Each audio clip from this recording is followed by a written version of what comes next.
جو تعلیم ہے وہ ہے BS آنرز انفارمیشن ٹیکنالوجی. میں پیدائشی قادیانی تھی اور الحمدللہ 1 سال پہلے اللہ تعالیٰ نے مجھے ہدایت دی اور میں نے اسلام قبول کر لیا اور الحمدللہ میں مسلمان ہوں. ہمارے خاندان میں جو قادیانیت ہے وہ میرے دادا جو ہیں ان کی وجہ سے آئی.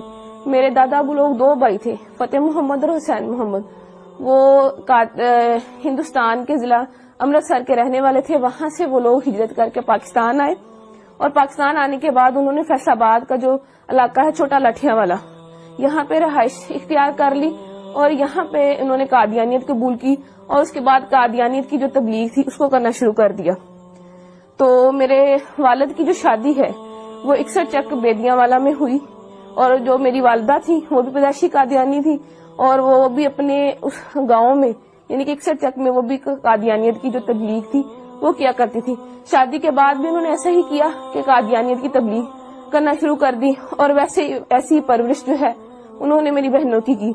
تو جیسی پرورش انہوں نے میری بہنوں کی کہ قادیانیت کی تبلیغ کو عام کرنا اور قادیانیت کے لیے مختلف علاقوں کے دورے کرنا، ویسی انہوں نے تربیت جو تھی وہ میری بھی کی. تو میرے والد صاحب جو ہیں ان کے پاس جو قادیانیوں کی جماعت کا جو ایک چندہ لینے کا عہدہ ہوتا ہے، چندہ تحریک جدید، اس کا جو چندہ تھا وہ لیتے ہوتے تھے، اس کے سیکٹری تھے. یعنی تحریک جدید کا چندہ اکٹھا کرنے کے سیکٹری تھے. اور میرے جو تایا ابو تھے وہ جو وقف جدید جو تھے چندہ اس کو اکٹھا کرتے تھے، یعنی کہ سیکٹری وقف جدید تھے. اور میرے تایا ابو کا بیٹا جو وہ ہے سیکٹری ضیافت، یعنی کہ اس کا کام یہ ہے کہ مختلف علاقہ جات سے جتنے بھی مربیان آتے، مہمان آتے، ان کی رہائش کا بندوبست کرنا، ان کے کھانے کا بندوبست کرنا، یہ سارا کام جو تھا یہ ہمارے گھرانے میں ہوا کرتا تھا. اور اس کے علاوہ جو میری بہن تھی وہ بھی سیکٹری مال تھی. ایک میری بہن سیکٹری ناصرات بھی رہی، ایک میری بہن سیکٹری تعلیم بھی رہی اور ایک وقت میں میرے پاس بھی سیکٹری تعلیم تربیت کا عہدہ تھا. اس کے بعد پڑھائی کی وجہ سے وہ میں نے عہدہ چھوڑ دیا اور میں نے ان کے اسکول میں پڑھانا شروع کر دیا. اور میں نے ان کے اسکول میں تقریباً 2 سال جو ہے ملازمت کی.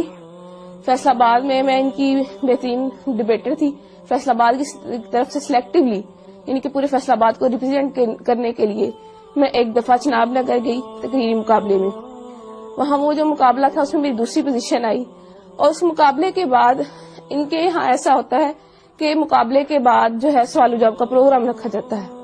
اس سوال و جواب کے پروگرام میں نے ان کا جو خلیفہ ہے، موجودہ خلیفہ مرزا مسرور، اس کی بہن جو تھی اس سے میں نے سوال کیا کہ مرزا قادیانی جو ہے اس نے اپنی کتاب میں لکھا ہے کہ میں نے خواب میں دیکھا کہ قرآن کریم میں قادیان کا نام استعمال ہوا ہے، یعنی قرآن کریم میں قادیان کا لفظ آیا ہے.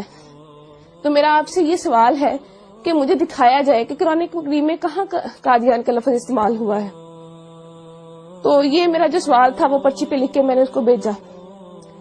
تو جب اس سوال کی باری آئی تو اس نے جب سوال کھولا تو اس کے پاس سوال کا جواب نہ تھا اور وہ پوچھنے لگے کہ کس نے یہ سوال جو ہے کیا ہے. اس کے بعد ایک اور لڑکی نے سوال کیا تو مرزا مسرور کی بہن کے پاس اس کا بھی جواب کوئی نہ تھا. تو ان کی ہٹ درمی دیکھ لیں کہ بجائے یہ ماننے کے کہ اس لڑکی کو یا مجھے یہ کہہ دیتی کہ میرے پاس اس سوال کا جواب نہیں ہے، میں بعد میں آپ کو کنسلٹ کر کے پڑھ کے ریڈ کر کے میں آپ کو اس کا جواب دے دوں گی، کہنے لگی، آگے سے لڑنا شروع ہو گئی.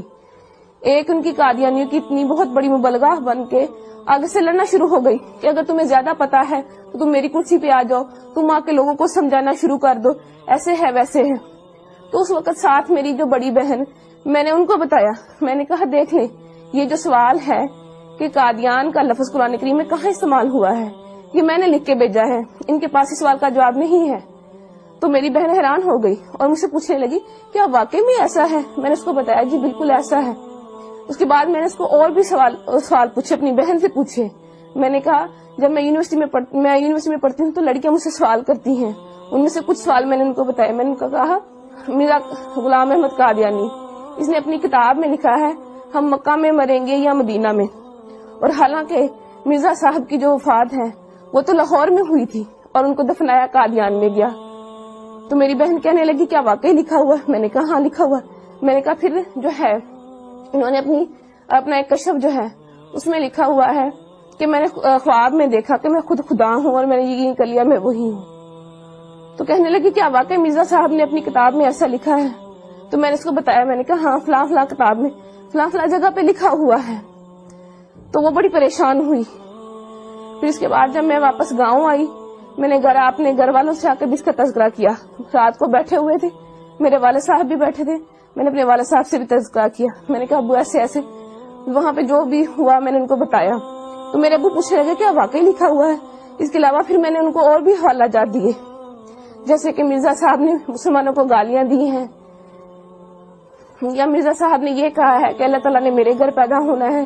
تو یہ باتیں ساری سن کے میرے ابو بہت پریشان ہو گئے.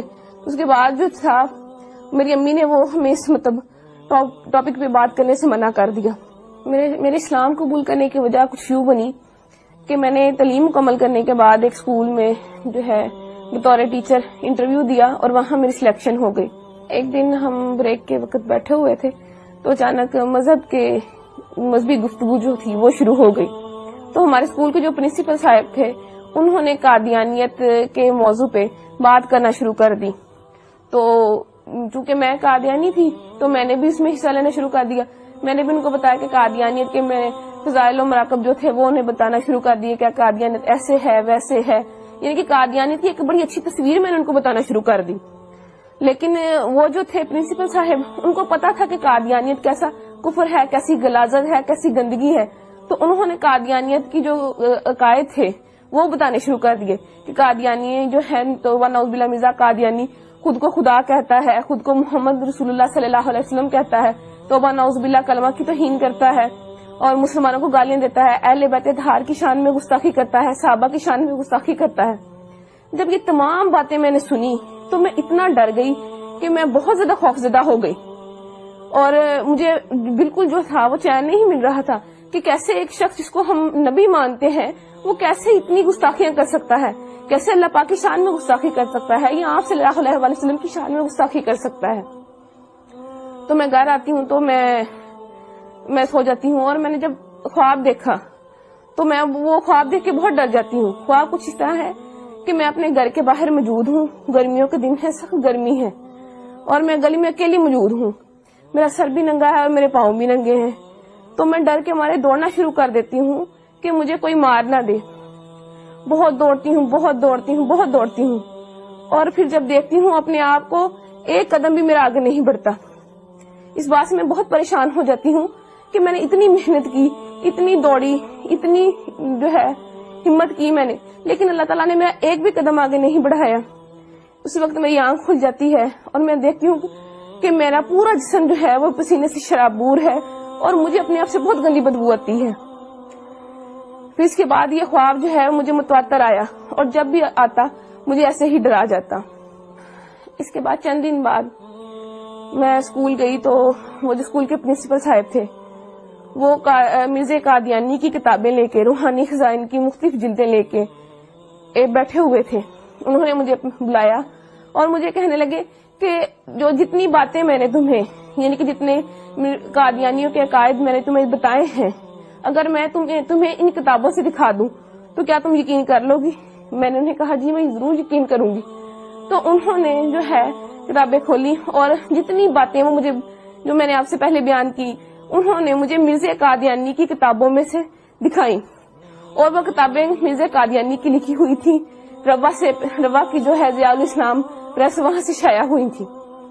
اس کے بعد جو ہے میری ملاقات, جو میرے دماغ میں شکوک و شبہات تھے یا سوالات تھے تو ان کو دور کرنے کے لیے میری جو ملاقات تھی وہ ایک سابق قادیانی جو کہ اب مسلمان ہو چکے ہیں اور ختم نبوت کے بہت بڑے مبلغ ہیں, عرفان محمود برق صاحب, ان سے میری ملاقات ہوئی.